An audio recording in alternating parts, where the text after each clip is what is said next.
नमस्कार मित्रांनो, मी अण्णासाहेब धाकतोळे. मित्रांनो, हा घोड्याबरोबर जो व्यक्ती दिसतोय आपणास, हा व्यक्ती कोण आहे? आपण ओळखला का यांना? हे आहे डॉक्टर गणेश राजेंद्र धाकतोळे, राहणार कोलार खुर्द, तालुका राहुरी, जिल्हा अहिल्यानगर या ठिकाणी कायम रहिवासी आहेत. त्यांनी वेटरनरी डॉक्टर बनून पशुवैद्यकीय क्षेत्रात मोठे नाव कमावले होते. अशा या व्यक्तीला अगदी आपल्याच राज्यातून नव्हे तर परराज्यातून सुद्धा देखील मोठी मागणी होती आणि ते त्या ठिकाणी जात सुद्धा देखील होते. काही ग्राहक तर त्यांना 4 व्हीलर गाड्या पाठवून त्यांना न्याय आणायची सोय करायचे.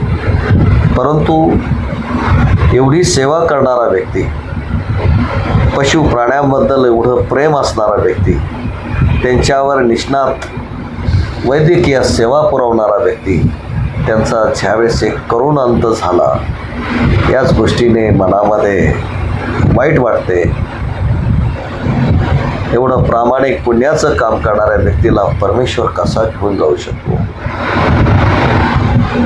तर यातून एक गोष्ट अशी जाणवली, निसर्गाच्या नियमापुढे कुणालाच जाता येत नाही. आणि तो नियम म्हणजे आपण ज्या रस्त्याने जातो त्या रस्त्याने कोणत्या क्षणी काय होईल ते सांगता येत नाही.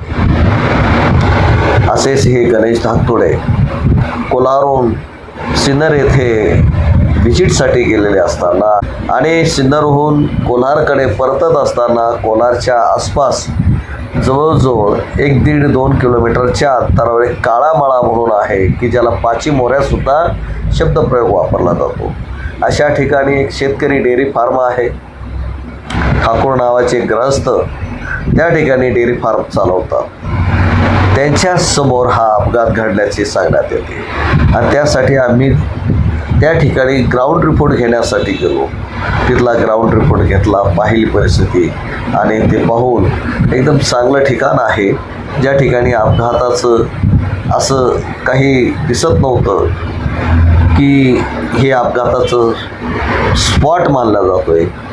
आणि तसं जर पाहिलं तो लोणीपासून तर कोल्हारपर्यंतचा जो लोणी ते कोल्हार रोड जो आहे ते अपघाताचं एक ठिकाण असल्याचं बोललं जातं आहे. कारण अनेक ठिकाणी अनेकांचे अपघात या ठिकाणी झालेले आहेत. आपण या व्हिडिओमध्ये पाहू शकता की हा ठाकूर नावाचा व्यक्ती ज्यावेळेस आम्ही त्या ठिकाणी गेलो तर त्याने अपघात कसा झाला हे सांगितलं. तर तो आणि मी ते क्षणचित्र आपणास या फोटोमध्ये पाहायला मिळतंय. तो व्यक्ती मला दाखवतोय की हा अपघात कसा घडला. तर समोरील जी चप्पल पडलेली ज्या ठिकाणी आहे त्या ठिकाणी हा अपघात घडल्याचं त्यांनी सांगितलं. त्याच्या अगोदरचा जो स्पॉट आहे की त्या ठिकाणी एक रानडुक्कर कसे त्या ठिकाणाहून घुसले, रस्त्याला आडवे पळाले आणि टायमिंगसुद्धा गणेशचा आणि कारण गणेशच्या कदाचित नशिबातच ते असेल. आणि रानडुक्कर त्या शेतामधून शेजारच्या शेतामधून पळत आले आपला जीव वाचवण्यासाठी. आणि ते पळत येत असताना गणेशची मोटरसायकल त्या ठिकाणी त्या रानडुकराला धडकली आणि गणेश खाली कोसळला. तो देखील मुंडीच्या काठावर पडल्यामुळे त्याच्या साहजिकच त्याच्या लहान मेंदूला अंतर्गत जखम झाली की जी बाहेरून काही दिसत नाही. मोटरसायकलचं काडी मात्र नुकसान झालेलं नाही. मडगाडचा थोडासा तुकडा खाली त्या डुकराला लागल्यामुळे तुटून पडला आहे. डुकराला धडक मोटरसायकलची बसली की डुकराची धडक मोटरसायकलला बसली, हा महत्त्वाचा चिंतनाचा विषय आहे. तरी शासनाने यामध्ये गांभीर्याने वन विभागाने लक्ष घालून या मोकाट जंगली जनावरांचा इलाज केला पाहिजे. त्यामुळे एका व्यक्तीवर अवलंबून असणारे जे संपूर्ण कुटुंब होतं ते आता उघड्यावर पडलं आहे. या गणेशच्या पश्चात त्याचे आईवडील,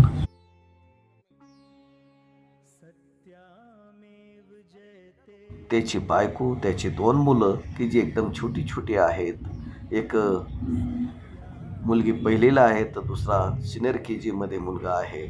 किती छोटी मुले आहेत. त्याचबरोबर त्याचा एक छोटा भाऊ, लहान भाऊ आहे की जो अजून खास रोजगाराच्या शोधामध्ये आहे. तर आमची शासनाला, प्रशासनाला एकच विनंती आहे की गणेश धाकतोडे यांच्यावरची जबाबदारी होती ते आता ते या जगात न राहिल्यामुळे त्यांच्या पश्चात त्यांच्या कुटुंबाचं मागं पुढं पाहण्यासाठी भरणपोषण कसं करू शकेल ही मोठी, कारण त्यांच्या पाठीमागं ना त्यांना शेती आहे ना दुसरा कोणता रोजगार आहे. तेव्हा आमची राजर्षी न्यूजच्या माध्यमातून एकच विनंती आहे, वन विभागाच्या माध्यमातून त्यांना भरीव अशी मदत झाली पाहिजे. त्याचबरोबर त्यांच्या सर्व पॉलिस्या ज्या आहेत त्या पॉलिस्यांच्या रकमा तातडीनं त्यांना मिळाव्यात हे सुद्धा आम्ही या व्हिडिओमध्ये नमूद करतो आहे. आणि त्याचबरोबर त्यांच्या कुटुंबातील एका व्यक्तीला नोकरी दिली गेली पाहिजे की जेणेकरून भविष्यातील त्यांच्या मुलांचं पालनपोषण योग्य होऊन जाईल. मित्रांनो, आमचा हा व्हिडिओ आपणाला कसा वाटला, यातली जी प्रासंगिक चित्रे जी आहेत ती अक्षरशः आम्ही स्वतः त्या ठिकाणी जाऊन बनवलं आहे. गणेश धाकतोडे हे आमच्याच कुटुंबातील व्यक्ती असून तो आमचा पुतण्या आहे. त्यासाठी शासनाने, प्रशासनाने योग्य तो न्याय द्यावा हीच अपेक्षा या ठिकाणी करतो. गणेश धाकतोडे यांना या ठिकाणी मी आणि माझ्या कुटुंबियांच्या वतीनं आणि राजर्षी न्यूजच्या वतीनं भावपूर्ण श्रद्धांजली, आदरांजली अर्पण करतो. त्यांचा दशक्रिया विधी कोलार खुर्द, तालुका राहुरी, जिल्हा अहिल्यानगर येथील प्रवरा नदीच्या तीरावर बुधवार दिनांक 18 मार्च 2026 रोजी सकाळी 9 वाजता होईल. पुन्हा एकदा आमची गणेश धाकतोडे यांना भावपूर्ण श्रद्धांजली. धन्यवाद. जय रविदास, जय भीम.